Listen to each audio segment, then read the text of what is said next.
At least the camera doesn't complain like other people. You're hurting my neck, sit down.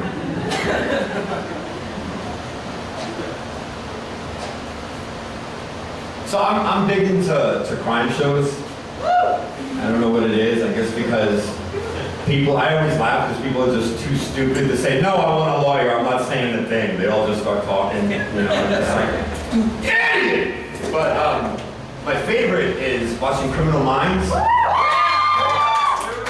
And wait, you know the really skinny dude with the long hair who's kind of prissy, and you look at him, you kind of wonder, how the hell did he ever make it through FBI training, like, at all? Like, I couldn't see him doing a push-up, like, ever. But anyway, like, he's always, like, quick with the statistics, you know? And somebody's like, in the mid-conversation, this woman, like, her daughter got abducted by this potential serial killer, and they don't know where she is.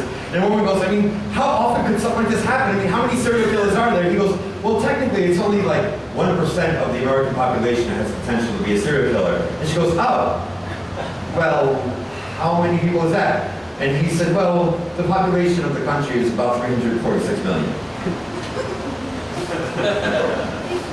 That's 3.5 million potential serial killers in our midst. Like here, in the room, somebody in this room, 1%. There is a person in this room that killed a squirrel earlier and loved it. There's somebody in this room that is looking at a classmate while they eat their lunch going, I wonder how their neck would taste. I mean, that's kind of, if you think about it, that's really scary. So like, I go through this whole story, right? I'm at this hotel at the National Poetry Slam, the Women of the World Poetry Slam in Detroit. And I go through this whole story, and I tell this story to this girl, like, could you imagine like all the Gacy's on school buses, all the Dahmers in school cafeterias, like the mall. Like next time you see somebody at Home Depot, and they're buying an awful lot of nails and chains, think about it. So I go through the story, and there's a bunch of us sitting around, and this one girl says, oh my God, Survivor, you're so funny. I mean, you tell the best stories.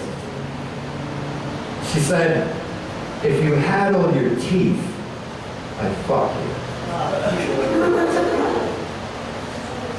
Side note, never piss off a touring poet who could put your name, email, and address in his chapbook. She said, if you had all your teeth, I'd fuck you.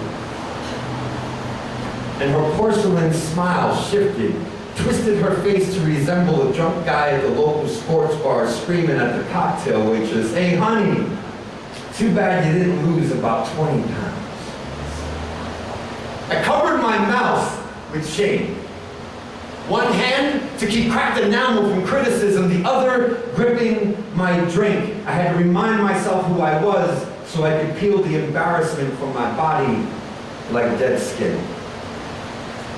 See, there was a time in my life when I offered this water balloon heart to Razor Fingered women. Pleaded to share the same air, apologized for my existence, but this time was not that time. I considered my words carefully, placed my drink soft as tolerance, revealed my teeth again, considered my words, and responded. Young lady, I have known more lovers than your pretty little mind could fathom. I've spilled more drugs than you've seen, pissed more booze than you've drank. Hell, I've dropped more tears over coffins than you begging daddy for the car. And I've known way more beauty than your mirror has yet to dream of.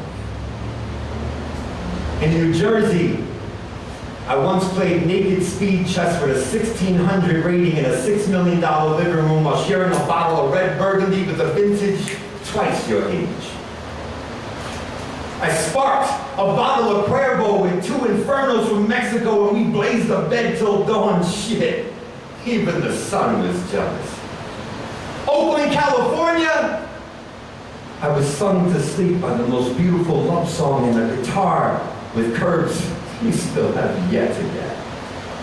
It was a Portuguese love song, a language I didn't know but could somehow still understand. We both just needed affection, so we slept in our jeans and woke to the sound of our giggles. I've gone to war with real women. Women who dodged bullets and bombs for your right to be so arrogant. Women who kept me alive so I could return home to your cuteness. To come home and take shit from some clumsy milkshake of a girl. The story of my mouth is none of your business. But I lost these teeth in a 24-year battle with heroin. Both parents, all of my siblings, lost their lives to it. Me, I lost teeth.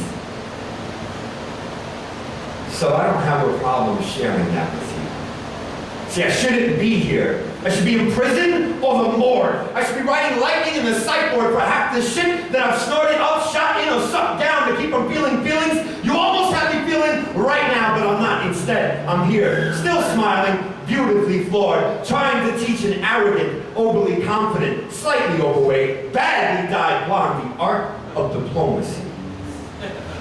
Hoping she will now ask herself, whatever made her think I'd fuck her in the first place?